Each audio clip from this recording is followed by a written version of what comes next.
আরব দেশে একজন বুজুর্গ ব্যক্তি মৃত্যুবরণ করেছেন।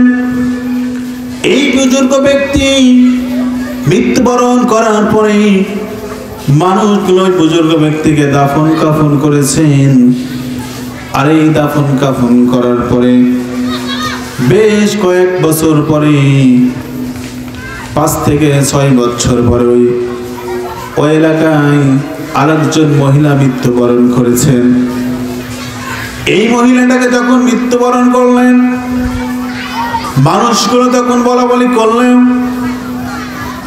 আহারে আল্লাহর এই বান্দা মৃত্যুবরণ করেছে। আজ থেকে 6 বছর পূর্বে একজন বুজুর্গ ব্যক্তি মৃত্যুবরণ করেছিল।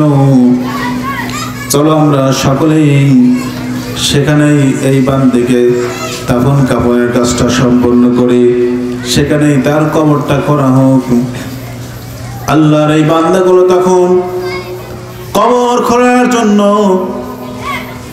ওই বুজুর্গ ব্যক্তির কবরের উপরে যখন কবর খনন করতে লাগে, কবর খনন করতে করতে হঠাৎ করে আমি একটা অলৌকিক ঘটনা দেখি। এলাকার মানুষগুলো তখন আশ্চর্য হয়ে যায়, কি ব্যাপার, এত বড় ঘটনা ঘটে গেল। মানুষ তখন চিন্তিত হয়ে পড়ে, কি দেখেছিলাম, কি রেখে গিয়েছিলাম, আর কি দেখছি। এমনটি যখন একটা অলৌকিক ঘটনা যখন ঘটে গেল, মানুষ তখন আলোচনা সমালোচনা সব কিছু করতে লাগলো। এমন সময় আস্তে আস্তে এই সমালোচনাটা অনেক দূর দূরান্তে চলে গেল। সেই সময়টা ছিল হজের মৌসুম। এই হজের মৌসুমে আল্লাহর একজন বান্দা হজ করার জন্য হজে গিয়েছেন, বাইতুল্লাহ শরীফ জিয়ারত করার জন্য। আল্লাহর বান্দা তার কানের ভিতরে গিয়েছেন, অমুক জায়গায় একটা বুজুর্গ ব্যক্তিকে দাফন কাফন করা হয়েছিল। আর এই দাফন কাফনের পর 5 থেকে 6 বছর পর একটা মহিলা মৃত্যুবরণ করেছেন। ওই বুজুর্গ ব্যক্তি কবরের উপরে তার কবরটা দেওয়ার জন্য খনন করতে গিয়ে দেখে ওই বুজুর্গ ব্যক্তির লাশটা ওখানে নেই, একটা মহিলার লাশ সেখানে আছে। লাশের চিহ্নটা এমন, লাশের চেহারাটা এত সুন্দর, মনে হচ্ছে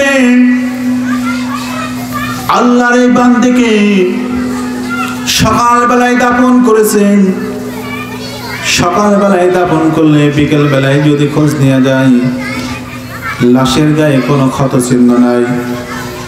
আবার মানুষগুলো সমালোচনা করছেন, কবরের উপরে এমন কোনো চিহ্ন নাই যেই চিহ্ন দিয়ে বোঝা যাবে গতকালকে বা 2 দিন থেকে 5-7 দিন আগে এই লাশটাকে দাফন করা হয়েছে, এমন তো কোনো চিহ্ন নাই।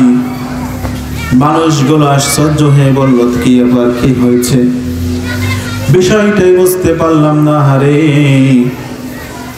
এখানে একজন বুজুর্গ ব্যক্তির লাশ ছিল, এই লাশটাকে সরিয়ে আল্লাহ তাআলা ওই মহিলার লাশটাকে দিয়ে দিয়েছে। বলেন সুবহানাল্লাহ।